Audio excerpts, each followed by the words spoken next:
मोदी साहब ने पार्लियामेंट के अंदर खड़े रह के बोल दिए कि इस बार भारतीय जनता पार्टी और उनके दल अब की बार 400 पार। अच्छा 400, हमें 400, 200, 300 नहीं चाहिए।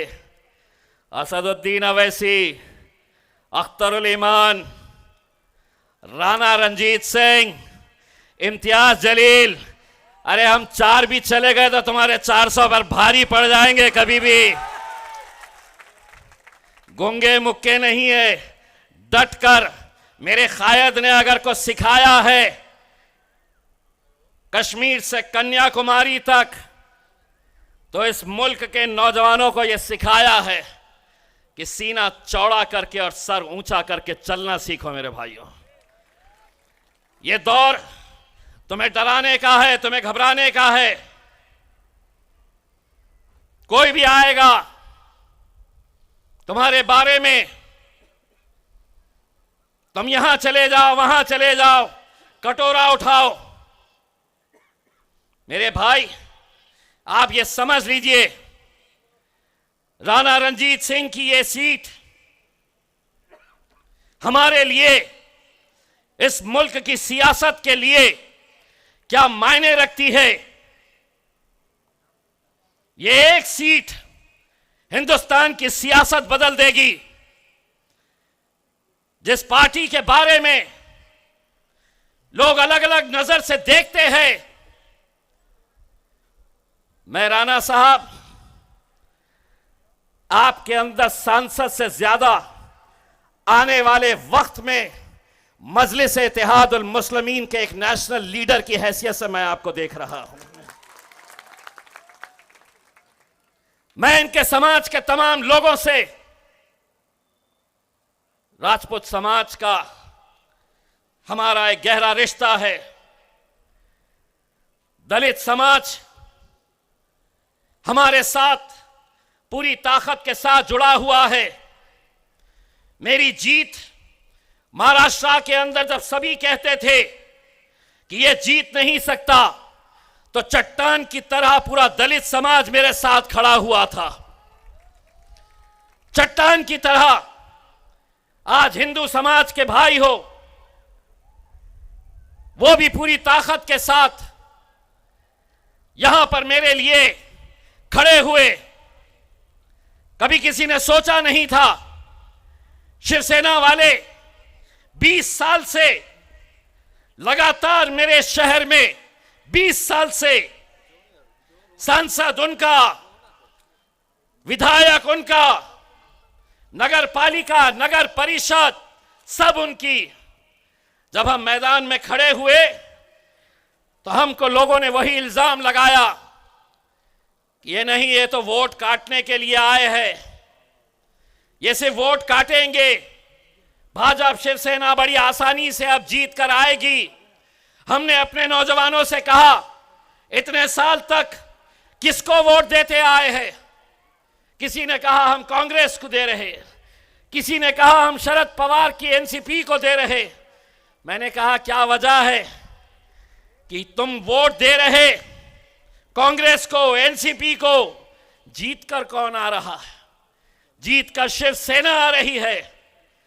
मैंने कहा एक बार एक मुट्ठी बन जाओ, एक ताकत बन जाओ।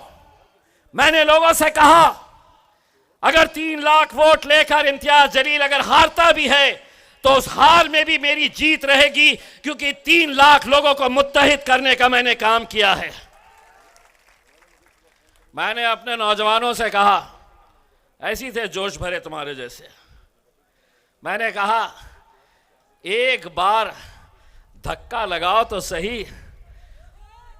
ऐसा धक्का लगाए, 3 लाख तो दूर की बात, 4 लाख वोट दिलाए। शिवसेना के भगवे झंडे को हमने हटाया और वहां पे मजलिस के झंडे को हमने लहराए।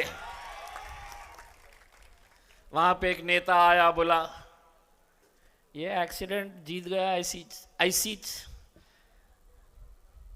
अब नहीं जीतता। मैंने उसको वादा किया हूं